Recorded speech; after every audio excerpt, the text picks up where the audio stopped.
भरम ड्रामे की अगली किस्त में आप देखेंगे कि रमशा ने शादी की डेट रोकने के लिए पाँव में मोच आने का बहाना बनाकर इस वक्त को तो टाल दिया, लेकिन ऐसे में मुंतजिर है सलार की कि वो इसकी खैरियत मालूम करने घर आए। इधर आप देखेंगे कि रमशा की चोट की वजह से सज्जल भी ऑफिस से ऑफ ले लेती है और ऐसे में सलार पाशा से सज्जल के बगैर एक दिन भी गुजारना मुश्किल है। वो इसे मिलने घर आता है, हाथ में फूल पकड़े अंदर आता है, रमशा का हालचाल पूछता है और रमशा इसके हाथों से फूल खींच लेती है कि ये तुम मेरे लिए लेकर आए हो। वो इसी में खुश है कि सलार इसके लिए फूल ले आया, इसे और क्या चाहिए। बड़ी मोहब्बत पाश नज़रों से सलार को घूर रही है। ऐसे में राबिया बेगम सज्जल से कहती हैं कि चाय बनाकर लाओ सलार के लिए, और सज्जल जब चाय लेकर आती है तो अचानक से इसके हाथ से कप फिसल जाता है और सारी चाय सलार के ऊपर।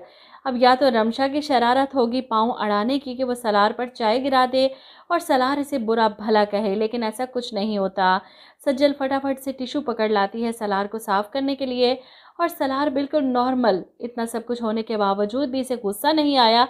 ऐसे में सज्जल कहे बिना नहीं रह पाती कि सलार आप बहुत बदल गए हैं। इसके जवाब में सलार कहता है, सज्जल पहले ना कि मटेरियलिस्टिक चीज़ें मेरे लिए बहुत इंपॉर्टेंट थी, मगर अब तुमसे ज़्यादा और इन रिश्तों से ज़्यादा मेरे लिए कुछ इम्पोर्टेंट नहीं। इसकी बात सुनकर सजल के चेहरे पर धीमी सी मुस्कुराहट है। बड़ी खुशकिस्मत तसव्वुर कर रही है वो खुद को सलार जैसे शख्स को पाकर। वहीं दूसरी तरफ ताबिश अलीज़े को आखिरकार बता ही देता है कि इसकी माँ ने इस पर क्यों गुस्सा किया था और क्या कहा था।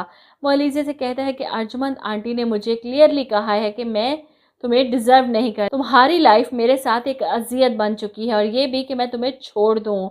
ये सुनकर तो अलीज़े को यकीन नहीं आता कि इसकी माँ इस हद तक गिर सकती हैं। वो उठती है फ़ौरन अपनी माँ को फ़ोन करके खरी खरी सुनाने के लिए। आपने ताबिश की इंसल्ट की, लेकिन अर्जुमंद बेगम इसकी बात नहीं सुनती। तो अगले दिन अलीज़े पहुँच जाती है अपनी माँ से दो दो हाथ करने। आपने उससे फिर से इंसल्ट किया, आपने क्यों किया दोबारा ये सब। इस पर अर्जुमंद अपनी बात पर डटी है कि मैंने ताबिश और तुम्हारी शादी को एक्सेप्ट किया, इतने डिफरेंसेस के बाद भी मैंने तुम्हारी शादी इस ताबिश से करवाई। जिस पर अलीज़े कहती है कि मॉम, मैं आपसे क्या बात कर रही हूँ, आपने ताबिश को ऐसा क्यों बोला कि वो मुझे छोड़ दे, क्योंकि वो अलीज़े पाशा को अफोर्ड नहीं कर सकता। शुक्र है इस अलीज़े को भी समझ आ गई, वरना तो मुझे लग रहा था माँ के पीछे लगकर ताबिश को छोड़ आएगी। वहीं अर्जुमंद बेगम का जवाल तो शुरू हो चुका। इस नर्स ने जिस तरह अर्जुमंद को हॉस्पिटल में देखा और फिर इसका एड्रेस निकलवा कर इसके घर तक पहुंच चुकी है, इसे ब्लैकमेल करने सबूतों के साथ कि अगर अर्जुमंद ने पैसों से इसका मुंह बंद ना करवाया तो वह अर्जुमंद को अर्श से फर्श पर लाकर फेंकवा देगी। इसकी बातें सुनने के बाद अर्जुमंद भी घबरा जाती हैं और कहीं तैमूर पाशा के सामने सज्जल की हकीकत ना खुल जाए।